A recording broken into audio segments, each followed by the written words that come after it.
It was great. This was like one of my favorite podcasts we've done for sure. Thanks for having us. This was great and a very different conversation than we get anywhere else. So you were right off the start when you said that this would be unlike any other podcast. This has been wonderful. And I know this comes at the end, so at this point they've already heard it, but like definitely one worth listening to. Andrew and Morgan are building something amazing in the music industry, and that is fraud detection. There's a lot of things going on within streaming, and Morgan and Andrew have raised $17 million to work with us through Beatdapp. They have amazing perspectives on how it is to work with an ambitious company within the music tech industry. Hey guys, and welcome back to Sound Connections Podcast. Today we have an episode with a company that has really made its mark on media lately. It is the amazing Beatdapp with co-founders and co-CEOs Morgan and Andrew. Welcome. Thanks for having us. Thank you for having us. Jinx. So we haven't done a lot of episodes with more than one person, but you guys, you're not only co-founders and co-CEO, which is seen once in a while, but not that often. So this is going to be really interesting because we need to know about each of you, but we also need to know about the common journey of Beatdapp. Before we start understanding too much about the company and you, I just need to know, how did you guys meet? Is this long back?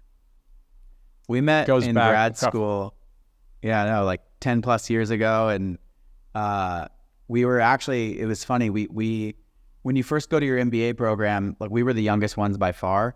And a lot of the people in the program basically thought we just weren't going to work very hard. So when you had to pick your groups, we sort of three got left.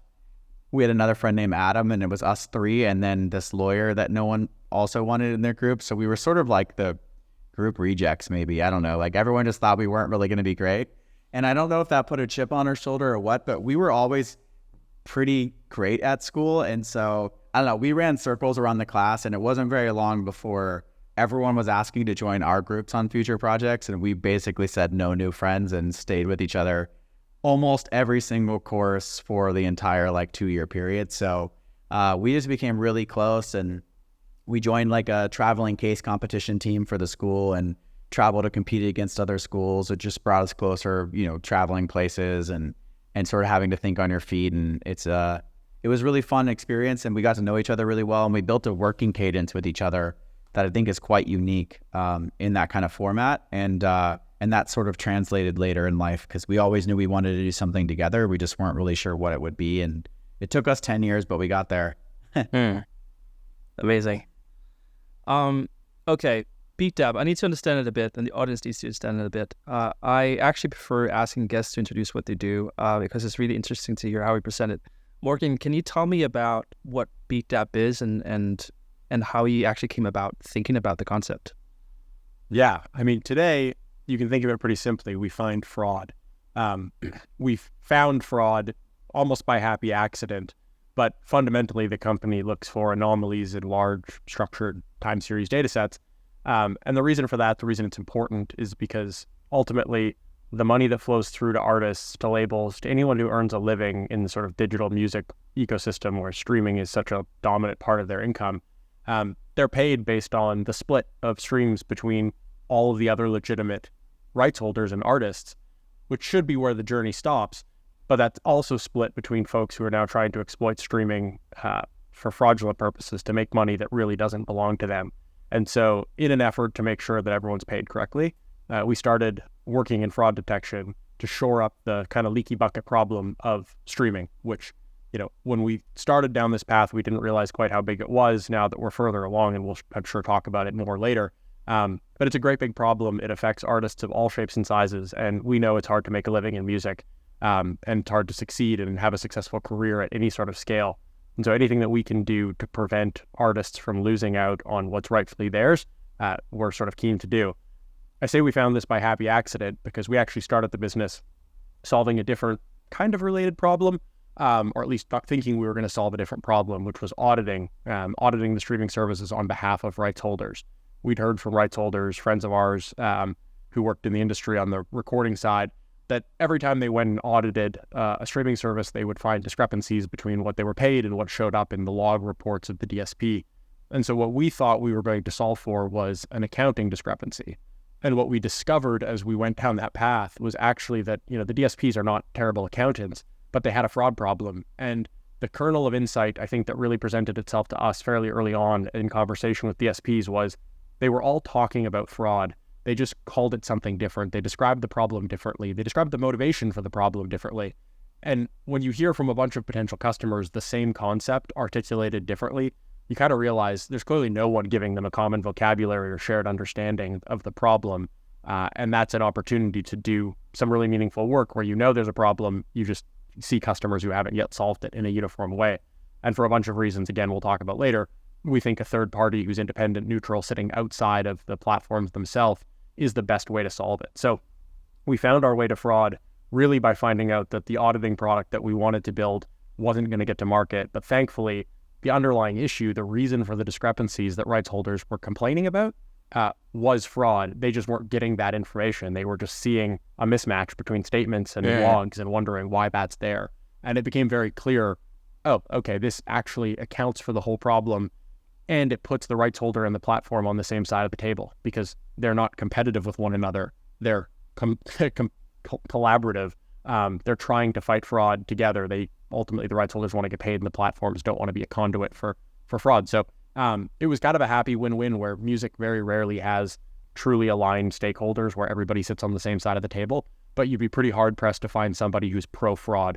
And that's a good position to be in to build sort of a business around a core tenant like that. Yeah. There's probably a few people that pro-fraud, but I don't think we like them. There's plenty. We just don't work with them. No, that's good. That's good. But the thing is, you don't just start such a niche product without knowing the music industry. So there must have been like a natural in of understanding who to talk with about what problem. I think that it's interesting that twofold. One, in a former life when I first started my career, I was building tech on top of Facebook when it was still EDU based. And how we used a lot of that stuff was to promote artists. So we were really early in launching artists using what at the time they called like a new media strategy, or you'd hear online, like no one really called it digital yet. And our main target at the point was, can we leverage Facebook to drive downloads and purchases for artists? And we found this kid at a bonfire in Nantucket, and we made him a #1 rapper. I think he went #1 iTunes, #7 Billboard, all albums. No one saw it coming. It was completely novel at the time, which seems obvious that you would have social now. But believe me when I tell you, back in 2007, we would be pitching this and we would be told, we have an email list, Facebook's for kids, we have a website, we don't need this as part of our mix. And it was a unique experience to be the first one through the door, successfully leveraging that. And so I actually worked a lot on the promo side. I was one of the first 50 paid advertisers on Twitter. I was really great at hacking the YouTube algorithm. I was known for something called fan jacking on Facebook, which now is definitely looked down upon. But the things that I did were like hacker-esque, like in that realm. But we're always based on giving an artist a chance.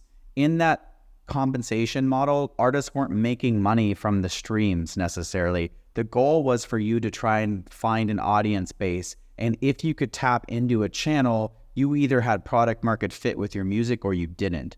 And so what I learned really early was around tactics for leveraging platforms to gain exposure, which I think my mindset naturally, now that we're in this place of fraud detection, lends itself to that. Because when I look at a brand new platform, or I look at somebody's product, or I look at things, the first thing I'm visualizing is how I would manipulate that product to accomplish some other objective.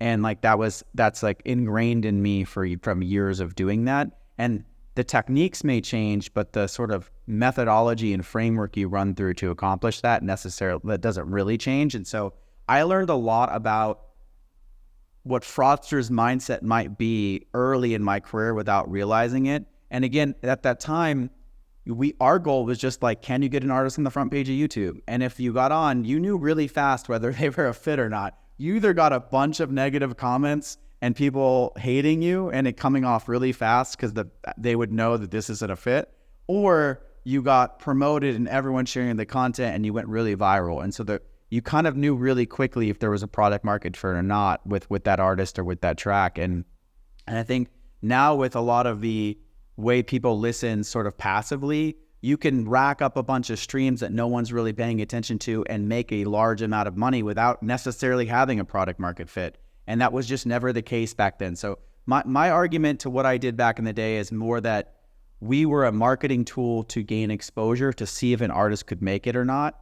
And now a lot of the people that are doing this type of thing, they're not trying to be artists. Like, we'll get, I'm sure, further into this, but 80% of the fraud we catch is financially motivated fraud. They aren't trying to break an artist. They aren't trying to have a brand. They aren't trying to connect with an audience. They're trying to extract pennies quietly that add up to large amounts of dollars that steal from the industry. That's a very different motive than someone who's trying to really make it in music and is just looking for a shot. So I think that part of the business really helped me learn every aspect of promo, every aspect of marketing, how systems work and systems thinking.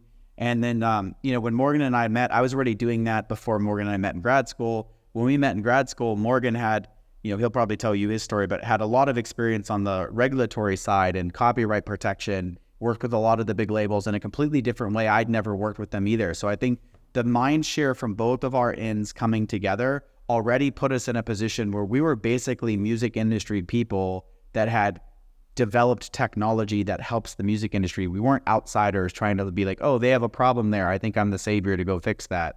We really came at it from the industry, from the inside, and we're willing to change our model. As Morgan pointed out, we started with an audit product, and when we accidentally discovered fraud, we knew we could solve fraud, and that was probably a much larger issue for us to tackle, because audit doesn't work without fraud detection, ultimately, in the way that we had sort of gone about it. So I think that we learned the industry early in our unique ways, and I think 3 years of learning to audit also put us in a nuanced position that very few people are in. Like, if you go and polled 100 label execs and asked them how royalties work, I would bet that a huge percentage of them just know generally money comes in, they get a cut. But if you said, please build a calculation of exactly how royalties are going to be split with publishing and what pools there are and how the money moves, very few people know that level, especially on other parts of the organization who are focused on brand building and artist development and booking. They just don't know that level. And so I think we were in a unique position and we already knew the industry and then built a subject matter expertise around royalties and payouts through audit, that when we saw the opportunity with fraud, we knew exactly how to solve it. That's really interesting. We'll spend some more time on that and sort of the 3 years into the journey, as I understand it. But I just want to go a tiny bit back. You were in grad school.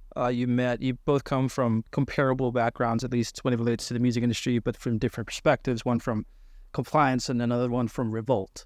And there are some mindsets that met there. There was a journey in between where you guys didn't work together, but you consistently talked together and sort of were looking for opportunities. What was the dynamic in that time period between you started and you graduated? Yeah, we had careers for quite a few years that were, for me, it wasn't really in music for a while.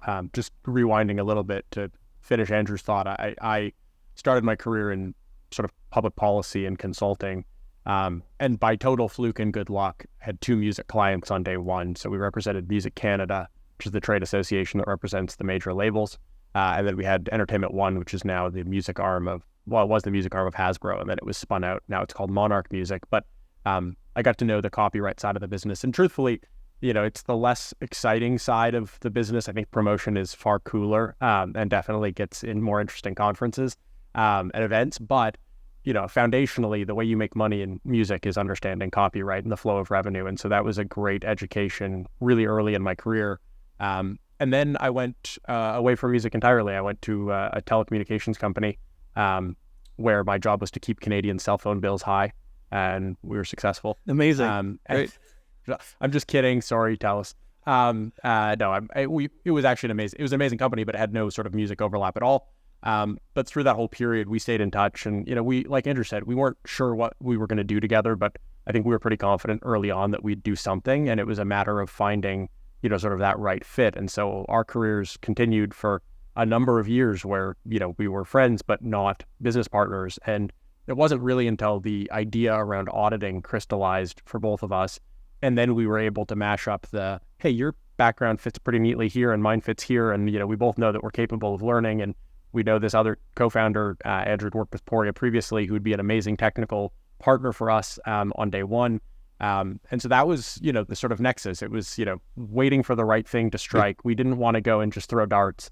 And I think the combination of technology and music and complementary subject matter expertise and a pretty deep well of understanding, like we can talk more about founder journey, but like, truthfully, I don't know that I would start a company with someone I didn't know, because you need a just boatload of interpersonal goodwill, a lot of deposits in the bank of trust before you can really make a company successful.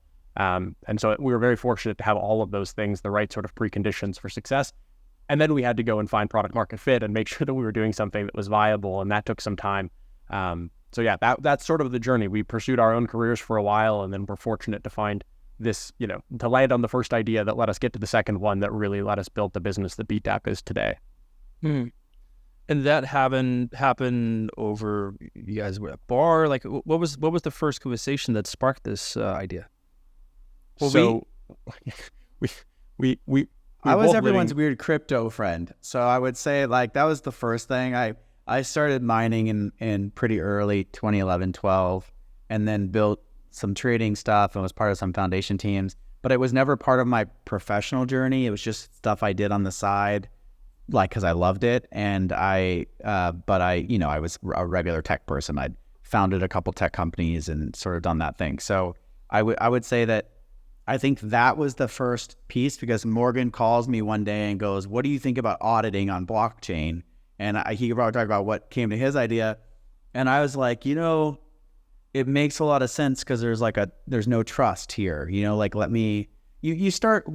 both, I think the other common thing is we both went through the same schooling when it comes to frameworks of building a business. So I think we also had a very similar approach. What are the problems here? What are the jobs that need to be done? What does the market map look like? Why isn't someone filling this? What information do we know that others don't know? Where did others fail? Like, I think the first 3 months were really just about us ideating on why we shouldn't do this business, and what are all the reasons or insights we have, and if we're going to win, what is that trajectory? Because there is a graveyard of dead music tech companies out there. So the question is, how do we chart a course that doesn't land us dead, but is actually the right one of solving this problem? And I think because we'd probably just gone through a lot of this exercise in 100 different projects through schooling, it kind of felt like second nature, like almost like you're doing a school, you're attacking it with a structured,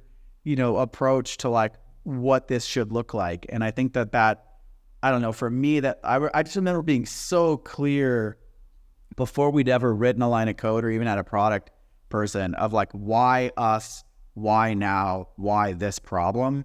And I just felt so clear on what our journey needed to be and what the milestones, like we knew we'd need, X partner to come in, and we know we need this data set. Like we just had such a clear roadmap of what the business milestones needed to be in order for this business to work. And I think that those like post markers were a really great blueprint for roadmap for us to follow. And I think we were very aligned on that from the beginning, because we both really needed to be convinced that this was the business for us to spend our time on. We'd explored other things that we thought that, in the past, if you talk about other things, it's not like it was like at a bar one day. We've talked about other ideas. We've kicked around other apps. We've gone as far as building an MVP on something and then going, that's not really the right fit. And just, we've sort of like worked with each other a lot over the past. So I think we just knew that this was the right thing, because we'd sort of cleared all of our own hurdles from our own sort of objective viewpoint of this business and why this business was needed. Morgan, I need to understand, because when you look at Andrew's career, it's been, let's call it hyper entrepreneurial, and always pushing the boundaries. And then when you look at your career, it's very much, let's call it step-by-step performance in like a career environment. That's at least how I read it. So yeah. It must have been a quite big, let's call it leap of faith for you to say, okay, I'm actually taking a leap of faith and pursuing this. Yeah, I mean, it was fucking terrifying, pardon my French. It was scary. So I'll give you the rewind. I come from a mother who was a banker and had the same job at a bank for 45 years before she retired, and did an amazing job and worked really hard, but was in a very sort of traditional corporate environment. My dad was an entrepreneur, ran an RV dealership, started his own company, grew it to be fairly successful over the years, and always had that sort of risk taker mentality, and that he was going to work for himself and he was going to win or lose on the sort of merits of his and his team's ability, but he was going to guide it. And so I had those two, I think, highly complementary, parent types growing up and getting to see the trade-offs of both. When I went to Crestview, which was the consulting firm I started at, it was unlike most of the consulting world. I mean, we were only 7 or 8 people. It's now about 150 people globally. But at the time it was rather small, and we punched way above our weight. Client roster when I joined was Facebook and Uber, back when Uber was like really disruptive and the ultimate sort of government relations client you could ask for. TELUS, the telco, the music industry, the liquor industry, mining and potash, Harry Winston, the diamond company. Like, we had this incredible roster of clients and a very entrepreneurial firm. And at the time, 3 founders who all were making a bet on themselves. And so in a way, even though it was consulting, again, I was exposed to, established company clients and founders of a firm who were making a bet on their ability to do the work and attract and retain really quality consultants. So that was really cool exposure, because it wasn't like going to Deloitte or KPMG on day one and being put into a fairly rigid framework of what a first-year analyst would do to graduate to a second year to, be on a partnership track over time. And then I went into TELUS, and TELUS is a much larger sort of traditional corporate environment, but government relations within TELUS was a very small shop and functioned almost outside the sort of hierarchy of the company, because it was so like relationship driven, and you worked across functions. We'd work with the telco team on, wireless auction strategy over one period of time, and then we'd work with the healthcare team that was a startup within TELUS building, the rails for personal health records and electronic medical records in the Canadian healthcare space. And so again, like, it was corporate, but there was also a lot of flexibility within that. Ultimately, like, fast forward a few more stops along the journey, moved to LA, got married, moved to LA, had my first child, was working at ZipRecruiter, and the real sort of, make a decision, one-way door, you have to either go through or not, came after the birth of my second kid. And so when my son was born, it was July of 2019, we really had to make a decision, like, are we making a full go of this, or are we going to go back to our day jobs? And I think that was probably one of the most anxiety-inducing, stressful, exciting, certainly, and in retrospect, it's easy to put rose-colored glasses on and just go, like, easiest decision of my life. But it wasn't, because I had a 1-year-old and a newborn, and I had a very comfortable, very good job to go back to at a wonderful company called ZipRecruiter, or jump both feet in and do this. And so ultimately, I think the team that we had, Andrew, Poria, the sort of earliest employees that we had at that period, and then the support of my wife, who was like, look, if you're going to bet on yourself, go for it. Like, you're not getting any younger, and there's never going to be a better time to do it than now. And I believe in the idea, and I believe in you guys, so go. And so I think if I was going to give a founder advice, it's like, marry well, find someone who's supportive, find someone who believes in you probably more than you believe in yourself in that moment, and then take the risk. But it definitely was a, terrifying period that in retrospect was the best decision I've ever made. But in the moment, it wasn't quite a coin flip, because I was leaning that way already, and I had a few months sort of paternity leave to think about it and decide if this is what we were going to do and if we were all going to commit. But yeah, there was definitely some element of like, you can't go back through that door once you go. And so yeah, that was. I guess it's a really long way of saying was able to balance the bank manager and RV dealer sides of my personality, and ultimately land on better to bet on yourself and your friends and your team and the potential of building something than to just carry on the ladder. That's amazing. And I think if it's up with you guys, we'll stay a bit at the Terra, because I really want to understand this best. Because what is so easy from the outside, now in 2024, and you read, Beatdapp, number one company on Crunchbase within music technology, and a 17 million Series A round. You're just like, this is easy. These guys just did it. Obviously, that is never the story. So I do want to understand. You launched this company, take this bet, birth of your second child. Like, you were a nervous wreck. I mean, the backstory here was we weren't really sure. Like, in the very beginning, I had a bunch of free time, and Poria was committed. And this was early 2018. So there was about a year and a half before that moment came. And the question was, could we build the technology? We didn't know. Like, keep in mind, at the time, it was an audit technology. Could we do 1 million transactions per second per region? That is what is required to have a scalable business.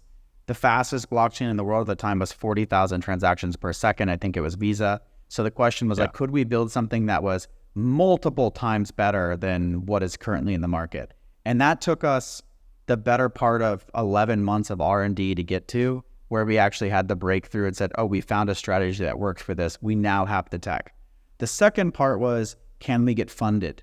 So one of the benefits I had at a previous company was they'd forced everyone to use all of their own personal credit cards for purchases. And I ran a really large department. And so I had millions of credit card points. And so the crazy thing is, I remember using credit card points to book flights and hotels for a roadshow to basically go and find investors. And I actually thought this was going to be really easy, if I'm being honest, because I'd raised a lot of money for other companies and had some successful exits and situations that I really thought people would just throw money at me. I kind of felt like I'd walk into a room and say, look, we have a potential customer. Morgan had lined up like a label to be our E1, to be our first like real customer. And I felt like we have the customer, we have the team, we've built this amazing technology. I have a track record that you can trust in startups specifically that like checks the boxes the way that I would expect them to see. And it was not the case. Like, I remember pitching and people just not getting it, people not understanding the music industry. Like, so you end up trying to pitch a business, but then you realize they don't understand your industry at all. So you have to explain why the industry is positioned this way, why it's relevant, and why payouts occur. So then you're deep in the weeds of explaining how royalties work. So you have to find a way to simplify that for investors to understand. And this was the very first round we did was the hardest round I've ever raised. And I think the sort of cutoff point for that with Morgan and I talked is, I said, look, we either have the money by June or we don't. Like, this was like January 2019. And I ended up being able to raise the round within like a couple months. I think we kind of had it cleared by April. And then the next big thing was, we really were worried about the DNA of the company. So, should we go to 500 startups or not? Because we had already raised $1 million.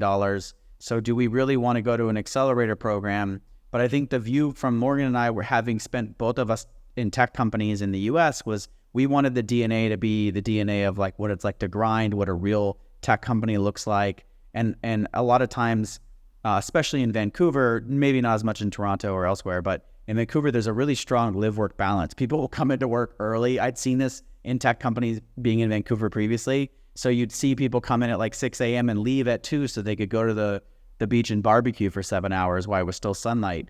So it was like a different mentality. And I wanted our guys to understand that just because there isn't a music tech company in Vancouver attacking this problem doesn't mean there's not someone trying to eat our lunch in San Francisco who will happily work 20 hours a day. And so I think that they needed to see that, and Morgan agreed. And so we had decided to go to 500 startups and make that sort of journey. And I think it was that moment of really when 500 was starting, when Morgan, that is the point Morgan's talking about, when he is like, we're either in or out, because we've raised the money, we have a team, we have a tech, we've done a lot of these big pieces. Do we really believe in ourselves? Like, is this the moment?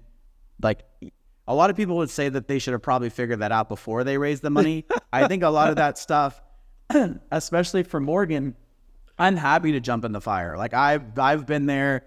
I remember sleeping in a U-Haul once at South by Southwest, because U-Haul's $19 a day. It gets unlimited mileage. And we were doing all these events, and I would put all the event stuff in the back, drive it to the next event that we were doing at South by Southwest, unhook it, do it all, sleep in the trailer. You basically can sleep in a U-Haul for $20 a day and get a free car rental.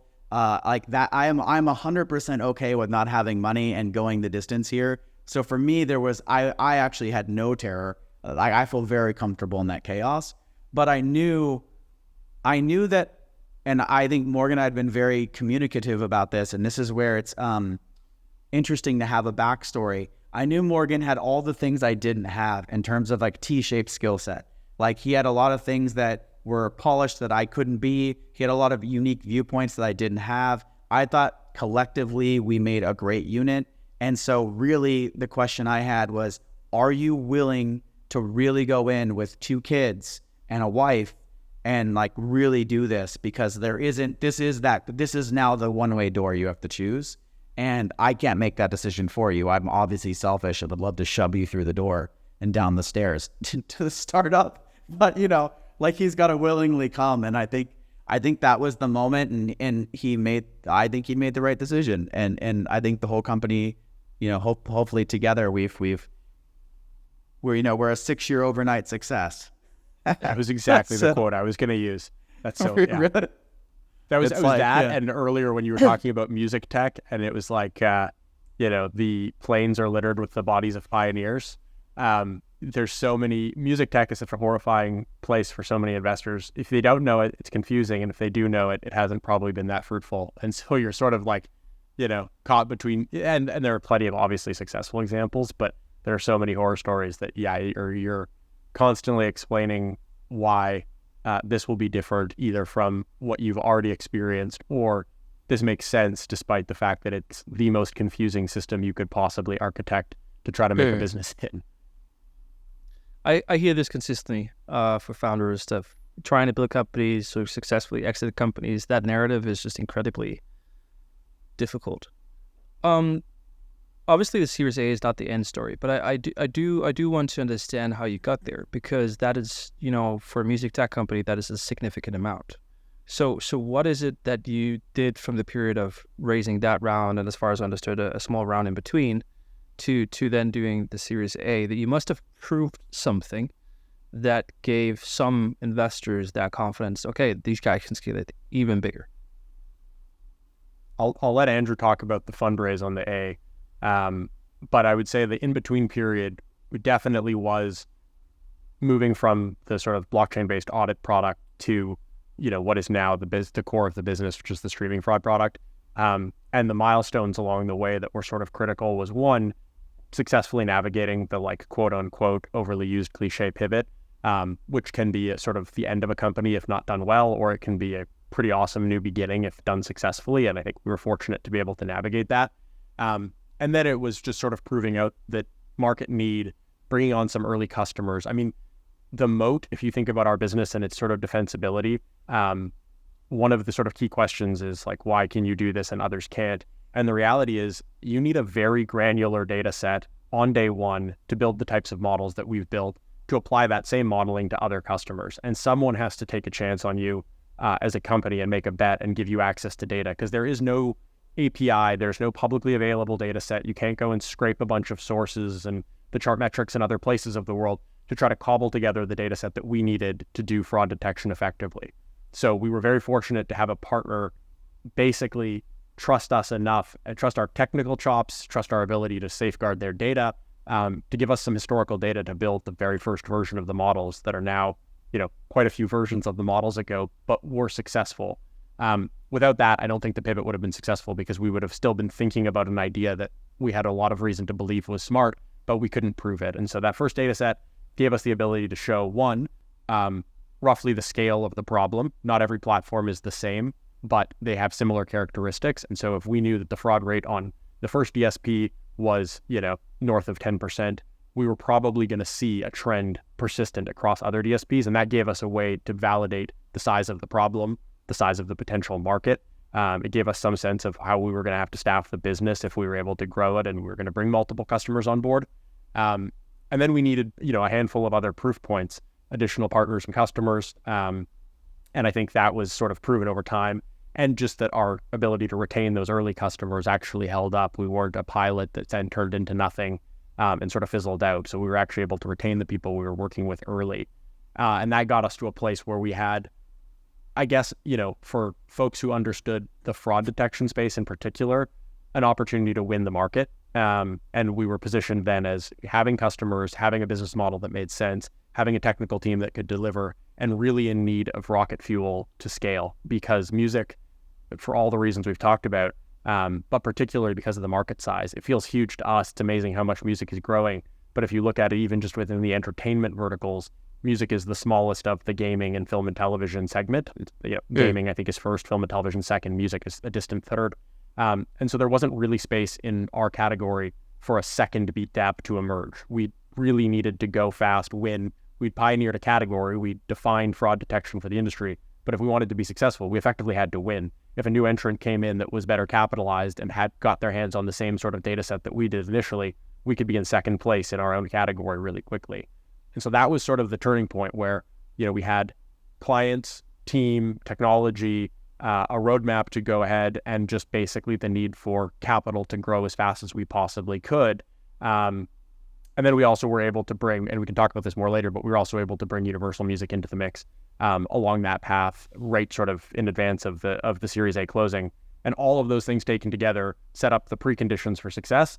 And then that's where Andrew's expertise in actually going and navigating fundraising environments, he had the tools in the toolkit to go and do the work, and was fortunate to sort of find the group of investors that we raised from. So I'll let him talk about the fundraising story a little bit more, but like the intervening, between round one and the bridge and the Series A was setting up all of the preconditions to say, we could make a bet on this company and trust that the outcome will probably be binary. They will either win or lose, but it's a bet worth making. And that's sort of where we needed to get to.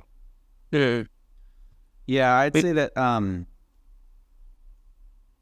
the good news about doing this multiple times before is that you learn the kind of investors you don't want, and you learn what sort of tactics work and what don't work. And so I'd say that one of the things that I was really particular on in the beginning was making sure that we controlled our destiny when it came to fundraising, when it came to who was allowed access to even our data rooms, when it came to what we were raising and on what terms.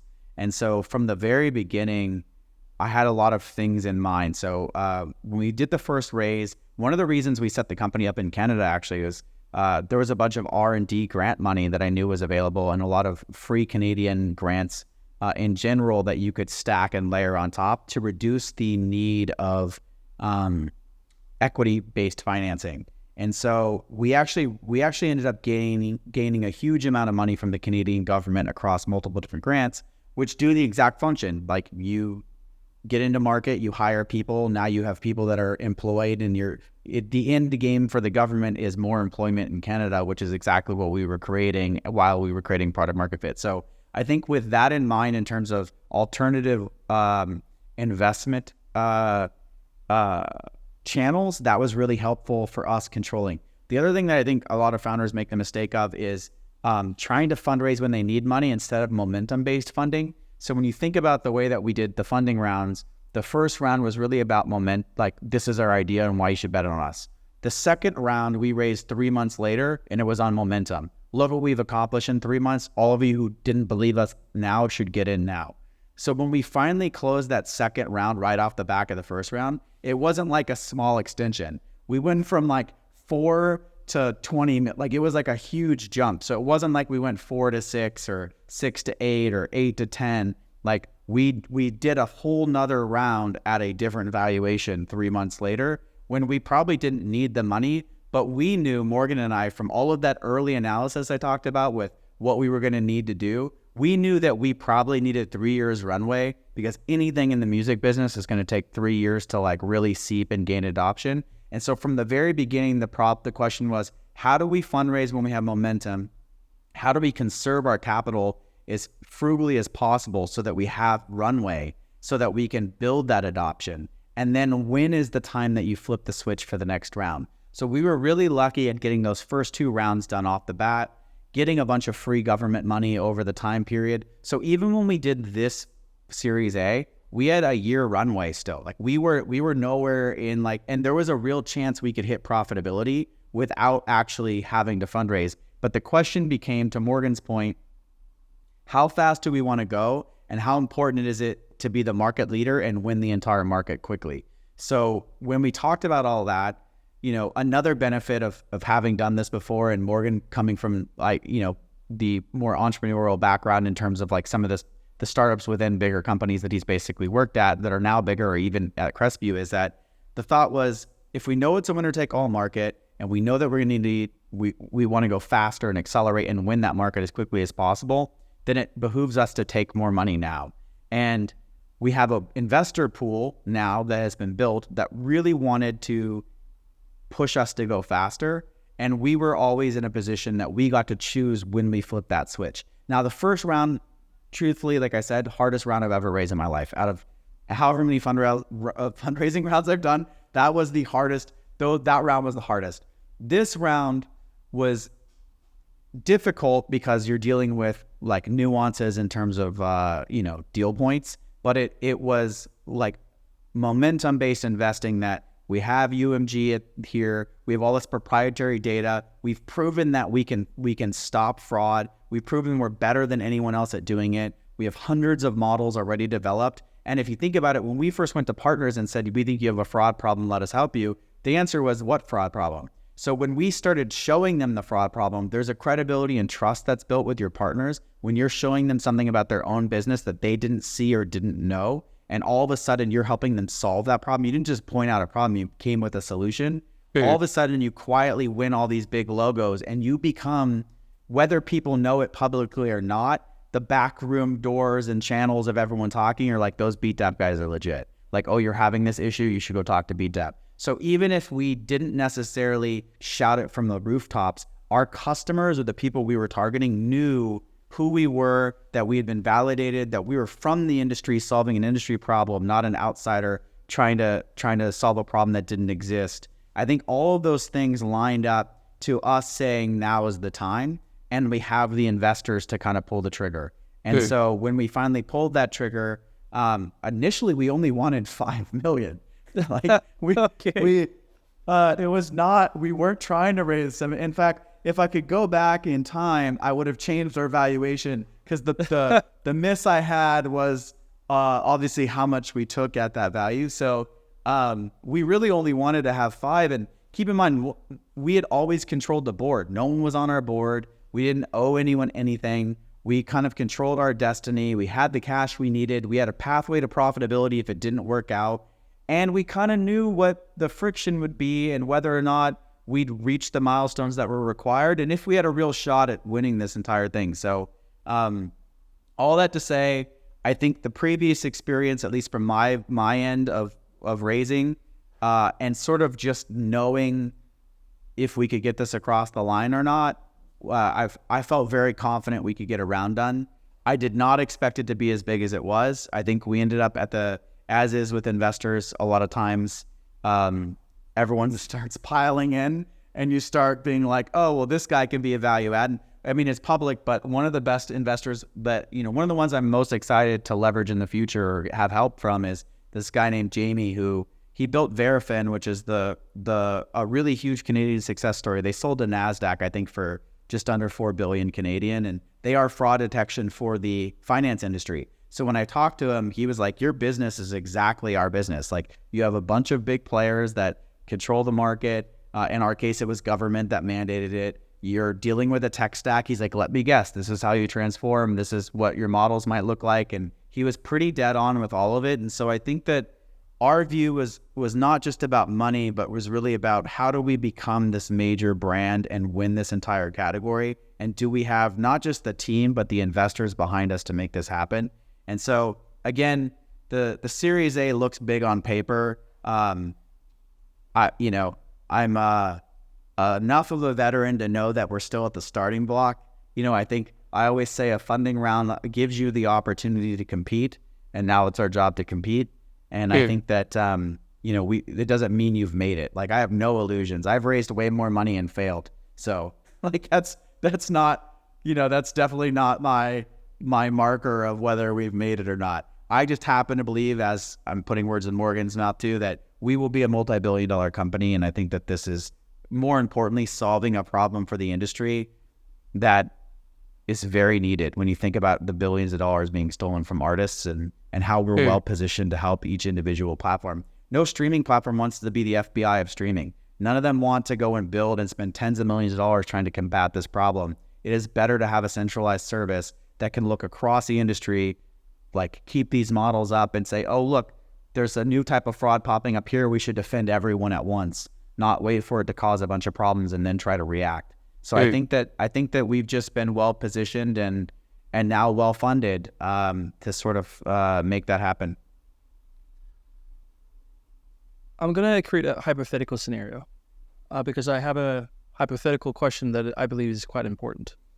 And that is, you said it yourself, investors' experience with the music tech industry, maybe generally speaking, hasn't been the best. And, there's many aspects of why that is. When you succeed, whatever success means, but let's just say when you do something that has significant positive impact to investors, how do you see the general investor network thinking about music tech in a different way, or will they at all? Like in that aspect, which is a global issue, do you think you will contribute with your success into that narrative, or like how does this work? I think everyone does. When you think about like the B2C side, you have a Spotify takeoff, or one of these big platforms that takes off, or even to some extent AI generated music that consumers like or they're using. Like whatever the thing is that's consumer, when one takes off and it does well, I think investor sentiment tends to follow and say, oh, there is a market here. The problem I think a lot in music tech, if you're an outsider,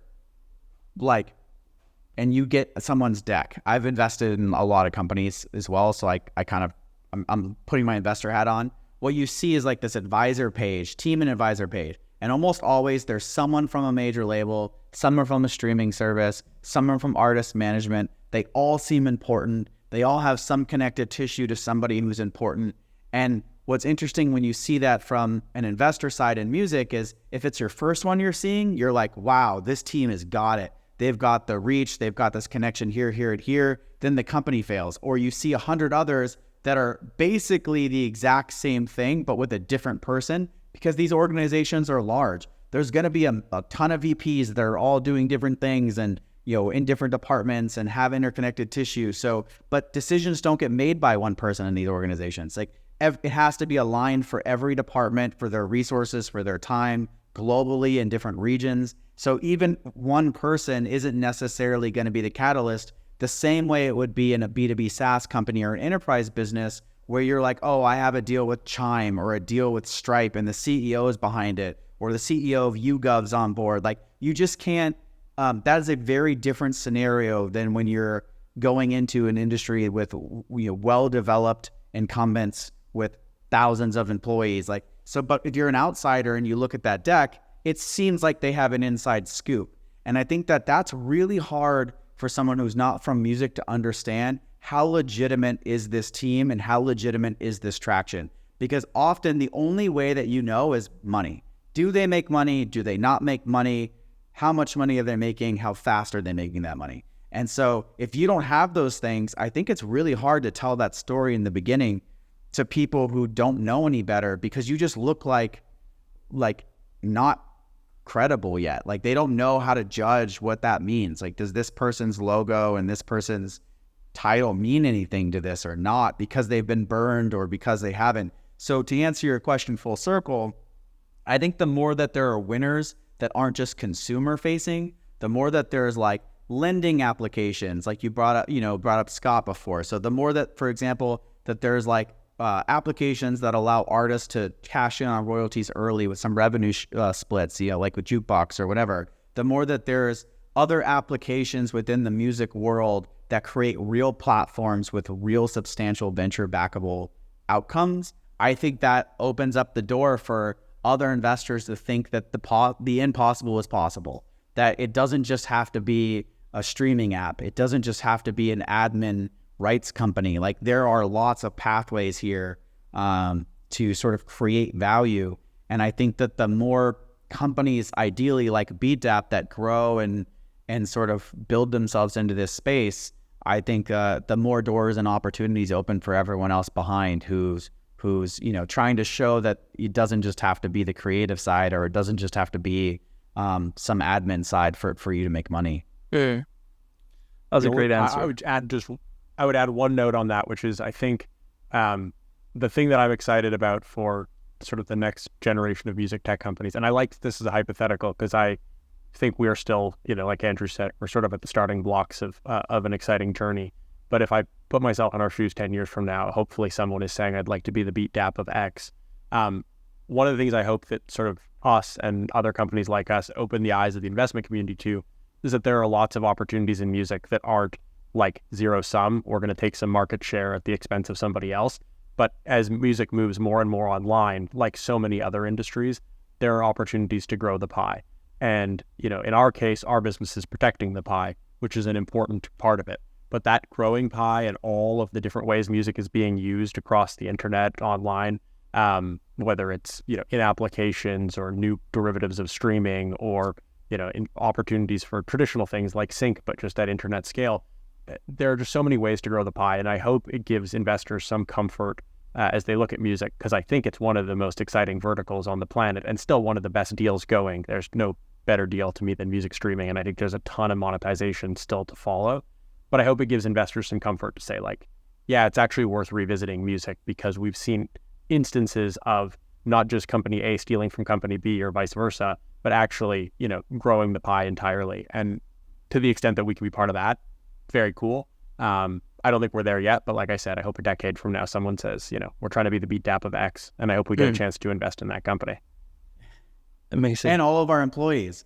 If our employees go and start the next thing, I would love nothing more than have the Beatdapp alumni network that we all just sort of invest in each other's things and they go build really cool stuff. And I always tell our employees, if they leave us to start a company, we hope they pitch us first, because I would love to invest in all the people that work with us. So that's amazing. Yeah.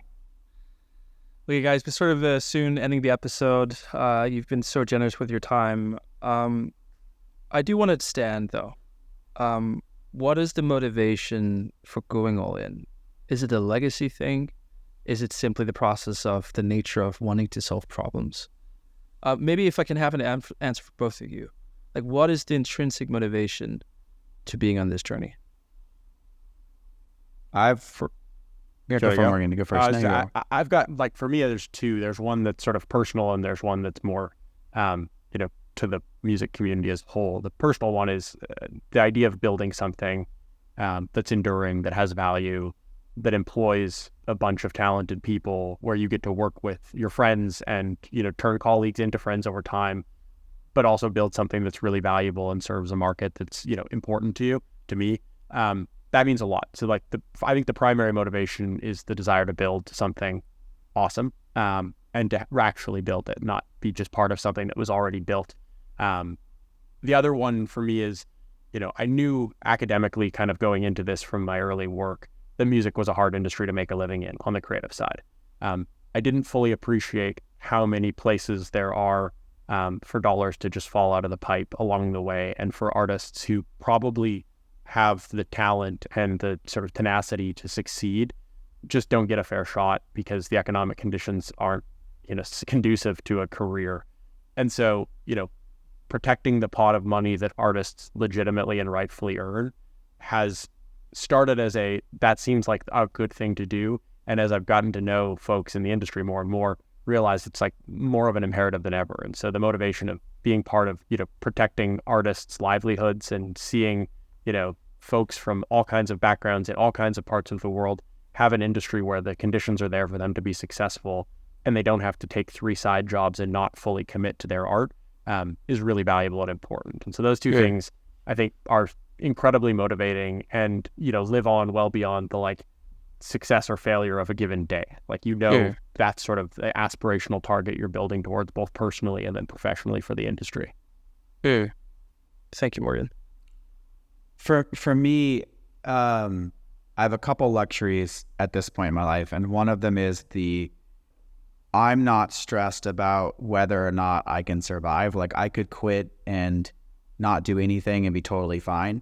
My internal driver is that I actually love solving problems, and I love the challenge that comes with trying to build a company. I actually love the early stage the most because it's the most unpredictable. And I remember when Morgan and I first talked, I was like, I hate the part when I'm doing one-on-one skip level meetings with people and we're talking about AHR. That is not, I want to be the like sniper, like special teams that is just trying to do some sort of skunkworks project. Like I love to solve problems and see if they're scalable and try to put the puzzle together and figure out how the pieces work. And I think for me, this has been a very challenging company, but also such a fun and rewarding one to try to solve that problem. And I think the more that we solve it, the more problems we see, it gets me excited to keep going. And so for me, it is really intrinsic, like this drive to accomplish and complete a challenge. And like people will always tell me, like, I don't know how you seem just as excited about dentistry. I'm like, I don't actually care at all about dentistry, but the problem of our model and how we were growing and how we were going to scale that was like exciting to me. It's like, can I move these pieces around? How does this puzzle fit? And so the same thing here is that, this industry is very difficult. There's lots of opportunities, as Morgan pointed out, for us to help different segments of the industry. What are all the places that Beatdapp can be helpful? What are the artists tomorrow that make just enough money to help produce the next album because our fraud detection platform existed and they made X% more money and that allowed them to own more rights? And there's so many potential knock-on effects that I just love. All of the pieces of that and the challenge of that is truly what drives me. I wake up thinking about it. I'm drawing stuff on walls. I wake up sometimes at night thinking about an idea. Like, I absolutely love it. And the more personal side, that's not that I just joke about because Morgan and I have this commonality, is I always said, I hope we meet Garth Brooks one day because we solved fraud. Like, I hope that we build a business that Garth Brooks goes, holy shit, those Beatdapp guys are amazing, and I have to meet those guys.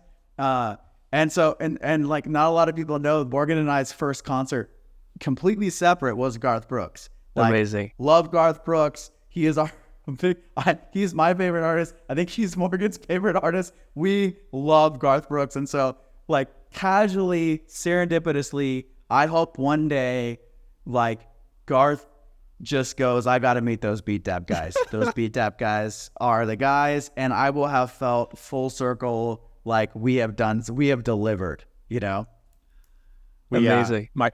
My dog's name is Garth, and I'm going to see Garth Brooks in Vegas this weekend. So yes, there is a through line of Garth Brooks in our life that is like forever and always there. So that's the last thing in life. That's the validation from Garth. No, I get that. That's a good dream. Thank you guys. This has been amazing. Thank you so much for sharing your story. I really hope that you guys sprinting fast out of the start blocks as you define it yourself. I think it's amazing that we have a company in the music industry that is so progressive with building something so big and ambitious. I think we all need to look towards that. I think it's important for founders. I think it's important for the industry, and I think it's important for the investor community. So thank you for doing it, and thank you for being in the podcast.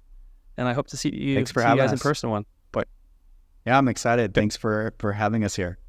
Thanks for having us. This was great, and a very different conversation than we get anywhere else. So you were right off the start when you said that this would be unlike any other podcast.